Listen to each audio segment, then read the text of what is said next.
चूहे की शादी। एक बार गंगा के तट के किनारे था एक सुंदर सा आश्रम जहाँ पर कुछ तपस्वी रहते थे शांति से, और गुरु यज्ञ के कुछ चेले जो हमेशा ध्यान करने में मग्न रहते थे। गुरु यज्ञ आत्मा अनुशासन का पालन किया करते थे। एक दिन जब गुरुजी स्नान कर रहे थे, तब एक चील अपने पंजे में एक चूहे को लिए उधर से उड़ रहा था। अचानक से चूहा चील के पकड़ से छूट गया और सीधा गुरुजी के हाथों में गिर पड़ा। जब गुरुजी ने देखा कि वो चील अभी भी उधर ही उड़ रहा था, तो उन्हें लगा कि इस चूहे को अकेला छोड़ना सही नहीं होगा। चूहे को एक बरगद के पेड़ के पास रखा और अपना स्नान पूर्ण किया।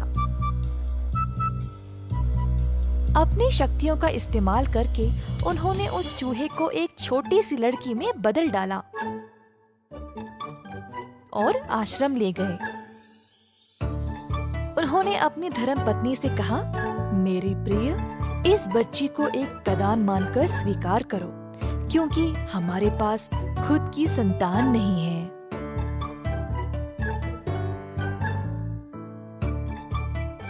तो छोटी लड़की आश्रम में रहने लगी गुरुजी के ख्याल में।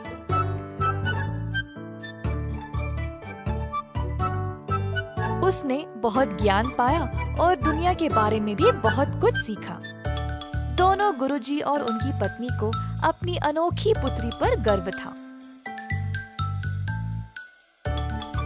एक दिन गुरुजी ने ध्यान दिया कि अब उनकी बेटी विवाह के लायक हो चुकी थी। अब क्योंकि वह खुद अनोखी थी, उनको लगा कि उसके लिए कोई अनोखा सहभागी चुनना चाहिए। अगली सुबह अपनी शक्तियों का उपयोग करके गुरुजी ने सूर्य भगवान को बुलाया और कहा, कृपया मेरी पुत्री से विवाह करें। अगर इसकी मर्जी है तो मेरी इच्छा है कि आप इसकी सहभागी बने। परंतु बेटी ने बोला, पिताजी, सूर्य भगवान तो पूरी दुनिया को रोशन करते हैं, पर वे बर्दाश्त के बाहर गर्म हैं और आग जैसे हैं। मुझे इनसे विवाह नहीं करनी। कृपया आप कोई और ढूंढे। गुरुजी सोचने लगे, सूर्य भगवान से भी अच्छे कौन है?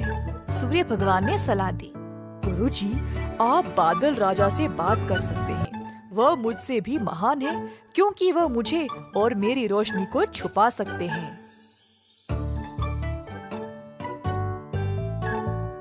तो गुरुजी ने अब बादल राजा को बुलाया और कहा, अगर मेरी पुत्री की इच्छा है तो आप कृपया उसका हाथ विवाह में स्वीकार करें।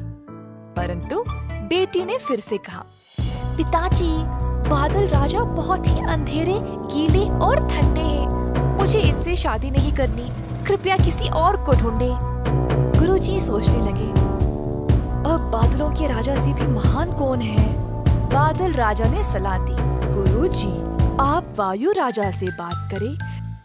वे मुझसे भी महान हैं, क्योंकि वे मुझे उड़ा सकते हैं।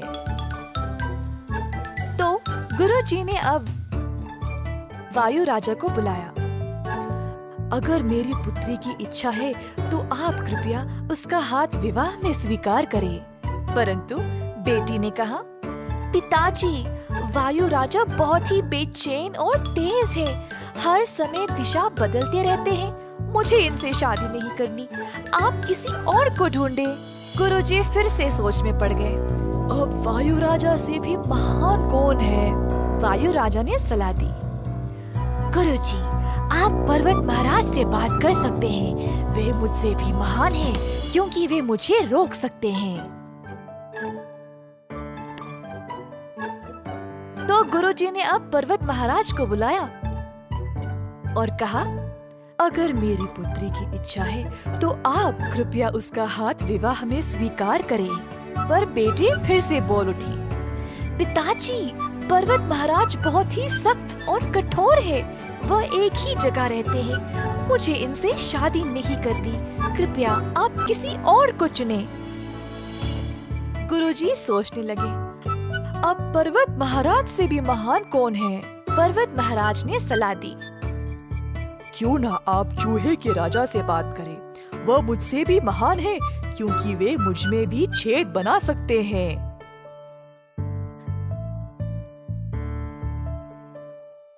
तो अब गुरुजी ने चूहा राजा को बुलाया और कहा, अगर मेरी पुत्री की इच्छा है तो आप कृपया उसका हाथ विवाह में स्वीकार करें। जब बेटी चूहे राजा से मिली तो वह बहुत प्रसन्न हो गई और शर्माते हुए अपनी रजामंदी दे दी।